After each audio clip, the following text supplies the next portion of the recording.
I've been playing a lot of tactical RPGs lately, titles like The Banner Saga and Ash of God's Redemption, titles that have added layers to the simple formula made famous mainly by 1996's Final Fantasy Tactics.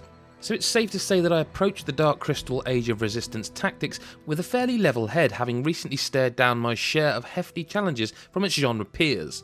The simple truth, though, is that I was not prepared, which is not to be taken as me praising the game. I don't judge the quality of a game by how much it frustrates me, although if I did, this one would be either sitting at a 2 or an 8 depending on which way your scale is skewed against it, because I found the game to be incredibly hard, and not the kind of hard that makes me want to push on and overcome it, but the kind of hard that makes me want to just turn it off and play something else with more of a payoff. There's no denying that Jim Henson's The Dark Crystal is a stone cold classic, and Netflix's prequel series does a very good job of recapturing what made it so good, despite losing a little of the innate creepiness of the original, which is more a product of its time. We're just not as easy to disturb anymore.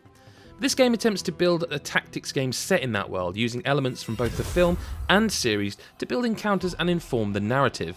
The problem here is that the narrative is choppy, as Aughra attempts to piece together a recent series of events from the memories of individual gelflings and can see only expanded upon in static, partly voiced segments on the world map. It's fine to rely on your audience having knowledge of the source material to a certain extent, but as someone who isn't a massive fan of the other Dark Crystals media, it's not only difficult to follow, but hard to care about. As a result, you just go into the places because they're highlighted on the map and fight the battles. If you win, you move on. If you lose, you can either try again or grind for XP in a boring, inconsequential fight that exists purely to balance the poor difficulty and pacing. You can build a party of 14 gelflings, though you won't field so many. Battles mostly follow the events of the source material, though with obvious and necessary embellishments, omissions, additions, and an often disjointed chronology. Combat is okay, but with limited abilities for each of the classes or jobs, there's rarely room to mix things up. For instance, only the Mender can heal party members, so if you don't bring a Mender into every single fight, then you probably won't survive, as the enemies do such high damage on the default difficulty. You can go away to grind, of course, but that's not the point. Bramble Sages, of which there is initially only one, can use strong offensive magic, but if you're outnumbered and your party is dying, that's not enough. The general idea is that your soldiers tank damage, your scouts will track as crowd control and harry the enemy, and your casters heal and buff your party. Unfortunately, the AI only has one mode, which is to annihilate the weakest member of your party at all times. Tactics and strategy don't exist. The AI will simply destroy whichever member of your party has lower HP. It will actively ignore tactical advantages such as high ground to instead bully your weaker classes. This means that sometimes you can exploit it to funnel an enemy to a specific place, as some environments have hazards that you can push enemies into, but it counts for nothing against one specific type of enemy, the Skeksis.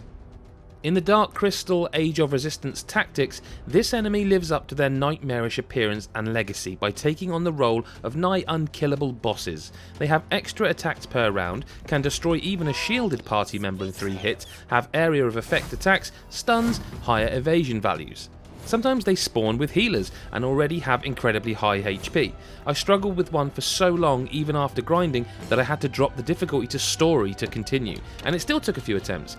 Maybe I'm just bad, I don't know, and I'm sure you won't tell me in the comments. But aside the incredible musical score, Age of Resistance Tactics manages to hold on to almost none of the Dark Crystal's charm or magic, and it just feels kind of flat throughout. It doesn't bring anything new to the lore, and it sort of just exists, because why not? It's not a bad game particularly, and if you're a huge fan of the genre or the source, you may get more out of it than I did, but it just doesn't do nearly enough to stand out in, let's face it, a fairly busy genre. If you enjoyed this video, if you like what we do, if you like our style, make sure you hit the subscribe button and the bell, because that way you will never miss a video, preview, or whatever fun thing we're up to on that particular day. Thank you ever so much for watching, we really do appreciate it. We'll see you in the comments. Bye for now.